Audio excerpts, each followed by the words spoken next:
Hello friends, how are you? I hope all of you are fine and healthy. My dear friends, can you imagine by 2030, some of the cities all over the world will go out of drinking water? Many cities in India are also going to face the same future. Our ancestors also would have never imagined that drinking water will be sold in bottles. Who is responsible for this water crisis? Are we humans responsible for this situation? Shall we depend on the government to do something? How can we stop this to happen, in our city at least? How can we contribute, as an individual to stop this? There will be many such questions, which might be crossing your mind as well. In today's video, we will discuss on all these points, and some practical solutions, on how we can contribute individually to fight this water crisis. So let us begin. About 71% of the Earth's surface is covered by water, which is mainly of two types. One is salt water and another one is fresh water. The salt water contains a high level of salt and minerals.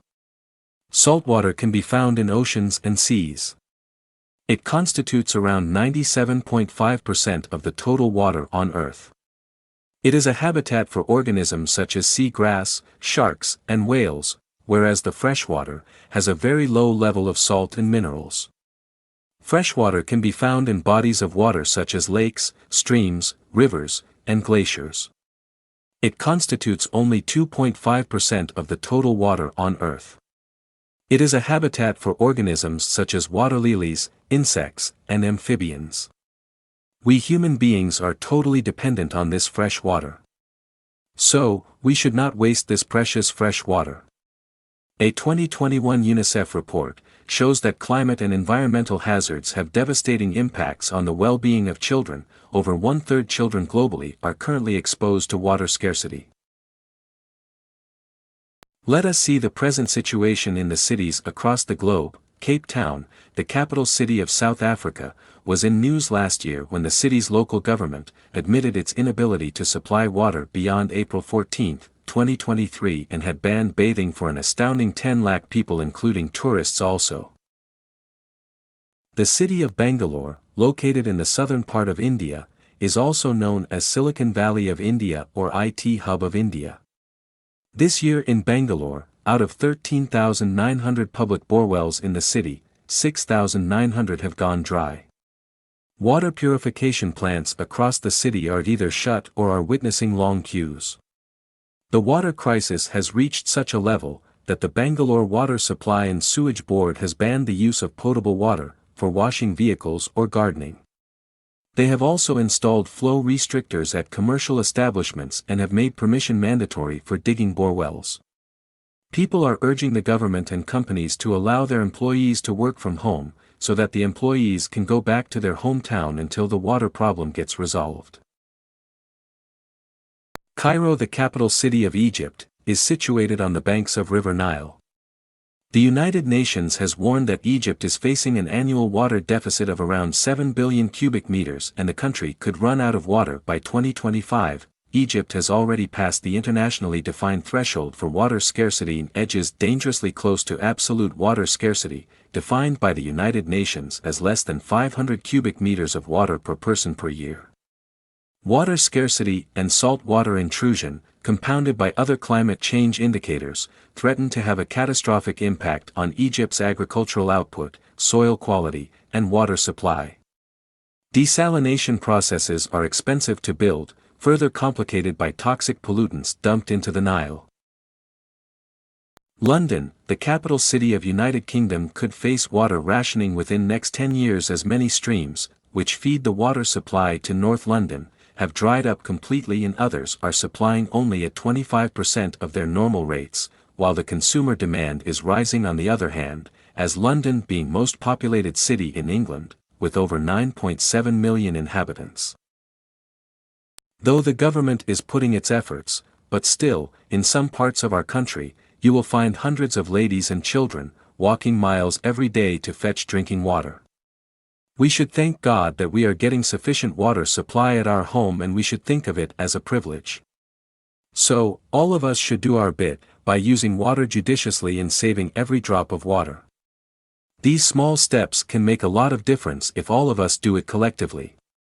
So let us take some stringent measures on war footing and make it a mass movement to conserve precious water resource. If we do not take such stringent measures on urgent basis, then next in turn, it could be our city in the grip of water crisis. As per information received from Ministry of Housing and Urban Affairs, the Model Building Bylaws, 2016, has been issued for guidance of the states and union territories, which has a chapter on rainwater harvesting. So far 33 states and union territories have adopted the rainwater harvesting provisions. As per which, provision of rainwater harvesting is applicable to all residential plots above 100 square meters. The implementation of the rainwater harvesting policy comes within the purview of the state government or urban local body or urban development authority. In order to regulate the overexploitation and consequent depletion of groundwater, the ministry has circulated a model bill to all the states and union territories to enable them to enact suitable groundwater legislation, which includes provision of rainwater harvesting. So far, 15 states and union territories have adopted and implemented the groundwater legislation on the lines of Model Bill. Central Groundwater Authority, CGWA, has been constituted for the regulation and control of groundwater development and management in the country. CGWA is regulating groundwater withdrawal by industries or infrastructure or mining projects in the country, for which guidelines have been framed, which includes rainwater harvesting as one of the provisions, while issuing no objection certificate.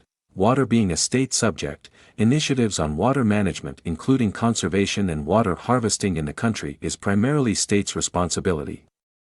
According to Central Groundwater Board, out of the total geographical area of 32,87,263 square kilometer of the country, an area of 4,48,760 square kilometer has been identified suitable for artificial recharge.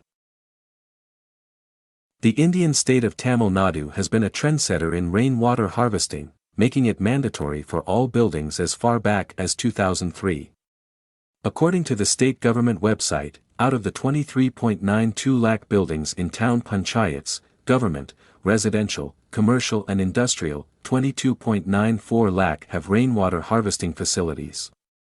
In the state of Assam, rooftop rainwater harvesting has been made mandatory for the buildings 100 square meter and above by Guwahati Development Authority. In the state of Gujarat, the metropolitan areas have notified rules under which no new building plan is approved in absence of rainwater harvesting structures. In Delhi, rooftop rainwater harvesting has been made mandatory for building having area of 100 square meter and above. Registrar Cooperative Societies has advised all group housing societies to adopt rainwater harvesting in their premises. Requested all government departments to adopt rainwater harvesting and wastewater recycling system. In the state of Uttar Pradesh, rainwater harvesting is made mandatory for all new housing schemes, buildings, group housing schemes with separate network of pipes for combined rainwater harvesting or recharging system. In government buildings, both new as well as old, installation of rainwater harvesting structures has been made mandatory.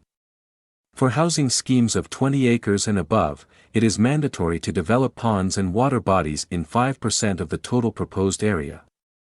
In the state of Tripura, as per Tripura Building Rules, 2004, water harvesting is mandatory in all new buildings having plinth area more than 300 square meter for all types of usage and in group housing of any size. We hope the other state governments also will follow suit. Rainwater harvesting captures rainwater for later use. Ironically, many states face water logging during monsoon. What if we can use this water to recharge the groundwater and increase the water table? That's what rainwater harvesting is all about, catching and holding rain where it falls and using it later. The rain is a gift from nature God, which provides us clean water. So, we should prevent this precious water from going down the drain. As rains are barely a few weeks away, so it is the right time to take a look at our preparedness for the rainwater harvesting. As the cities are growing in size, so is their water consumption. The local government is not able to provide piped water to all the residents. So, the residents are forced to get borewell dug. Borewells are also dug for getting water for agricultural or for industrial purposes. Technological advancement has made it very easy to dig a borewell. As the number of borewells are increasing, so the water level is going further down. But nobody bothers about recharging of these borewells. In villages there are a number of ponds, generally located at the lowest level in the villages, so that the rainwater gets accumulated in these ponds. These ponds not only provide water for their daily chores but they also recharge the wells in the village used for drinking water. As cities are expanding, villages in the outskirts are becoming part of the city. Single and multi-storied buildings are built on these land. The ponds are filled up and buildings come up in its place. As ponds were in low-lying areas and the roads are also made of concrete, the rainwater does not percolate, so there is water logging in these low-lying areas.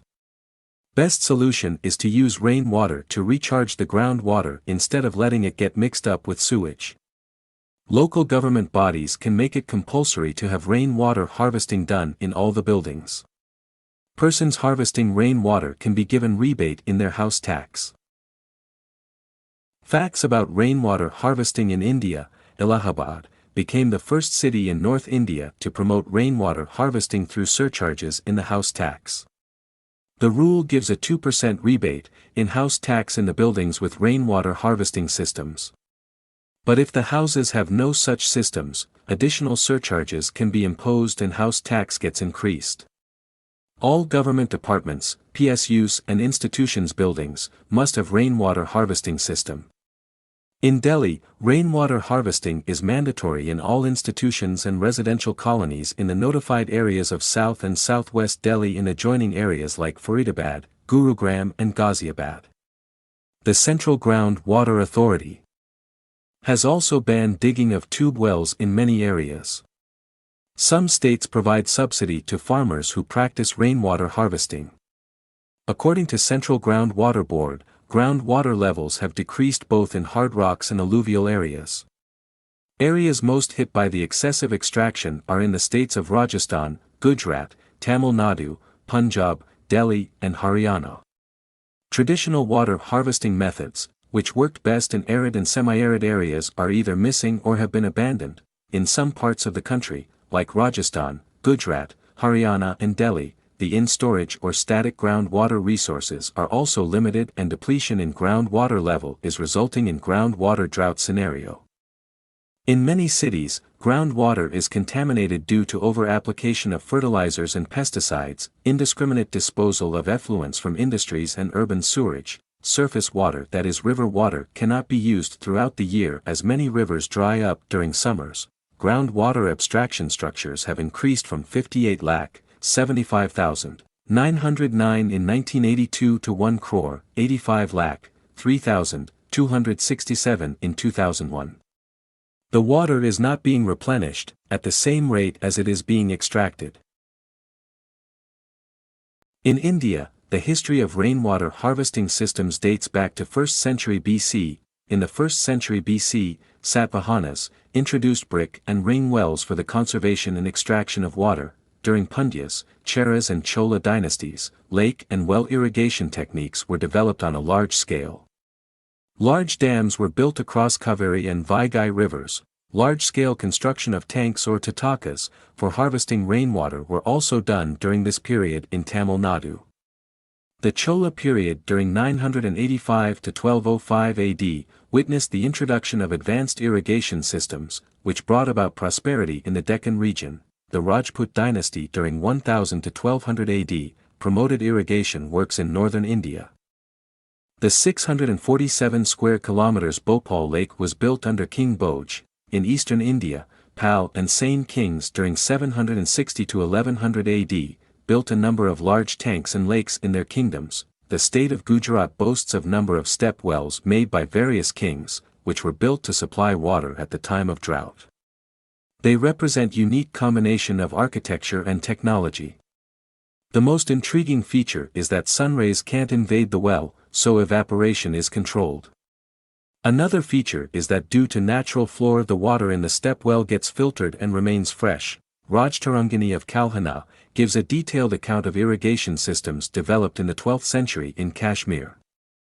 The Vijayanagar kings during 1336 to 1548 AD, in the south took keen interest in building large and small storage tanks. Pharaoh Shah Tughlaq during 1351 to 1388 AD, built the western Yamuna Canal to extend irrigation facilities in the dry land tracts of the present-day Haryana and Rajasthan. Shah Jahan built many canals, prominent among them being the Bari Doab or the Hasli Canal. We as individuals also can contribute in a number of ways to control the situation before it is too late. After the government has made it mandatory for rainwater harvesting, the builders must be ensuring that in the new buildings the rain roof water is harvested and channelized and stored for proper utilization. But being a responsible citizen, we also have the responsibility of checking whether it has been implemented in our building or not.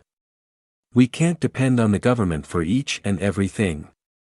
In the case of old buildings, before the enactment of the law, it is the responsibility of the owner of the building, and in case of multi-storied buildings it is the responsibility of the society association to ensure that the rain roof water is harvested and channelized and stored for proper utilization. We should be thankful to the nature God if we receive rainfall, because there are places on earth where it doesn't rain at all. The rain is a boon, a gift for the humankind. Rainwater is the cleanest form of water and we should not let it go in the drain. Every year we read and listen to the news of farmers committing suicide because of droughts.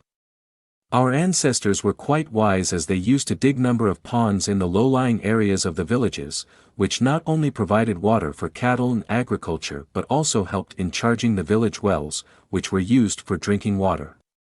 During the rainy season the rainwater was getting accumulated in these ponds or lakes, which were the source of water whole year around. Similarly, we should also channelize our roof rainwater to charge the groundwater, irrespective of whether we are having a borewell or not. We should also do our bit by saving every drop of water by using it judiciously. These small measures can make a lot of difference because every drop counts. It is an alarming bell, a wake-up call for all of us to save fresh rainwater, otherwise next it could be our city in the grip of water crisis.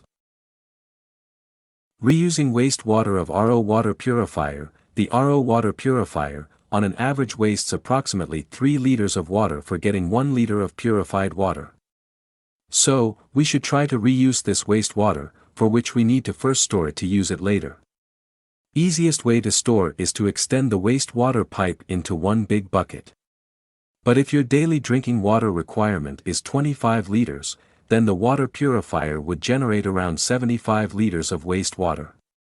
In that case you should use bucket having capacity of around 80 to 100 liters, which can be kept outside kitchen and waste pipe can be extended there.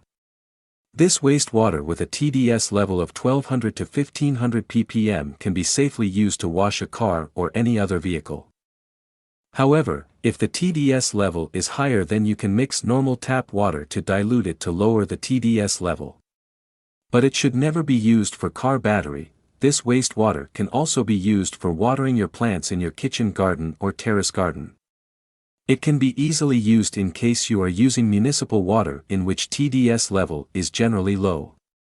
You can start using it on few plants initially for 20 to 25 days, and check how they are responding, and it will give you a better understanding of which plants are responding better to RO wastewater.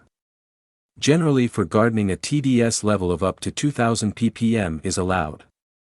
You should also check the sodium level in the wastewater, which should be less than 60%.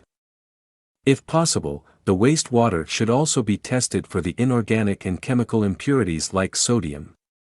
Wastewater of TDS level less than 2000 ppm can be used for washing your utensils as generally RO purifier is kept in kitchen only. Wastewater of TDS level less than 2000 ppm can be easily used mopping the floor. If the TDS level is high then you can dilute it by adding normal tap water to it. Flushing toilets. Each single flush usually wastes 8 to 9 liters of clean water. The RO wastewater can be used to reduce this wastage of clean water. Reusing wastewater of air conditioner. The water that is expelled by the air conditioner isn't suitable for consumption by humans or pets, as it may contain impurities from the air. However, Given the need to protect this vital resource, it can still be put to good use, but before using it, it is important to analyze its condition. Generally, it is clean water. However, if your machine broke down or there are circumstances of contamination, it may come out a little dirty. 1-ton capacity of air conditioner operating for 7 to 8 hours has the potential to produce approximately 8 to 10 liters of wastewater. The amount of water that drains from a central air conditioner may be as much as 75 liters daily, depending on how long the unit runs and how much moisture is in the air. The wastewater of air conditioner can be used to water the plants. The findings of the research conducted at the University of Magdalena in Santa Marta, Colombia, for the potential use of water from air conditioning systems, determined that, according to international standards, the physical and chemical characteristics were suitable for reuse, although it wasn't suitable for drinking. Consequently, its quality makes it suitable for the irrigation of plants and orchards, without causing any harm to their growth. The wastewater from air conditioning is perfect for use in household cleaning. While it may not be the best choice for washing clothes or dishes, it can be used for mopping floors and washing the mop. It's also useful for bathrooms, window panes, and exterior walls. It can also be used for flushing the toilet. Every single flush sends approximately 8 to 9 liters of potable water down the drain, especially when you don't have a water-saving system. However, the wastewater from the air conditioner can work here as well. Hence the wastewater can be used effectively to reduce this wastage of clean water used for flushing the toilet. Nowadays, washing machines for clothes have become quite common. Do you know how much is the water consumption in your washing machine? The water consumption per wash varies according to the type of machine you are using. The actual water consumption for your washing machine will be given in the user manual of your washing machine. However, the approximate amount of water required for each type of washing machine is: a fully automatic front-load machine uses 80 liters of water per wash, while a fully automatic top-load machine uses 140 liters of water per wash, whereas a semi-automatic machine uses 120 liters of water per wash. This wastewater can be easily used to mop the floor or wash your vehicles. It can also be used for flushing toilets. Each single flush usually wastes 8 to 9 liters of clean water. Therefore, this wastewater can be used effectively to reduce the wastage of clean water.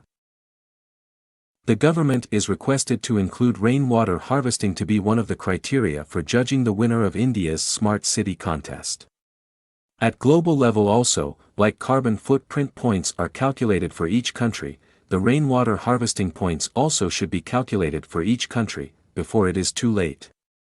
Drip irrigation involves dripping water onto the soil at very low rate from a system of small diameter pipes fitted with outlets called drippers should also be promoted to save water, especially for the crops of broccoli, cabbage, cauliflower, cucumber, eggplant, strawberry, tomato and watermelon etc. This can be implemented in our kitchen garden also, and besides saving water, we also need not worry for watering our plant when we go out of station. The builders are advised to ask their architects and civil engineers to provide a separate tank in each house for storing the wastewater from RO purifier, air conditioners and washing machine, and also give separate pipe connection from this tank for flushing the toilets. The wastewater from water purifiers, air conditioners and washing machines can be used to fill this tank, as each single flush usually wastes 8 to 9 liters of clean water. By using this concept of separate tank for wastewater in each house, we can stop the wastage of clean water in flushing the toilet. In some countries the concept of grey water is also gaining momentum. The grey water is gently used water from sinks and showers that can be reused for tasks like flushing toilets. These techniques can significantly reduce reliance on piped water. In Germany, rain tax is collected, for the unnecessary surface cover, on the property that generates rainwater runoff directed to local storm sewer. There is also a need for mass movement to apply multi-pronged strategy to revive the water bodies, to recharge borewells, to implement rainwater harvesting, and also to use recycled water as far as possible. Friends, together we can do it.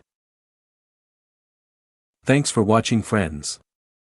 If we will not take some stringent measures as discussed in this video, then next it could be our city facing the water crisis. I hope this video has helped you in knowing about the global water crisis and how we can contribute in this fight against the water crisis. So, let us fight this water crisis problem together. Please share this video with as many people as you can, so that we can make it a mass movement and win this war against water crisis.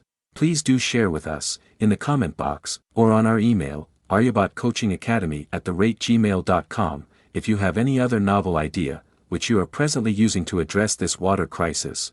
Please do subscribe to my channel and also press the bell icon, so that you don't miss my next video on another interesting and useful topic. Okay then, see you all with a new video. Until then, stay fit and healthy and keep saving each drop of water, as every drop counts.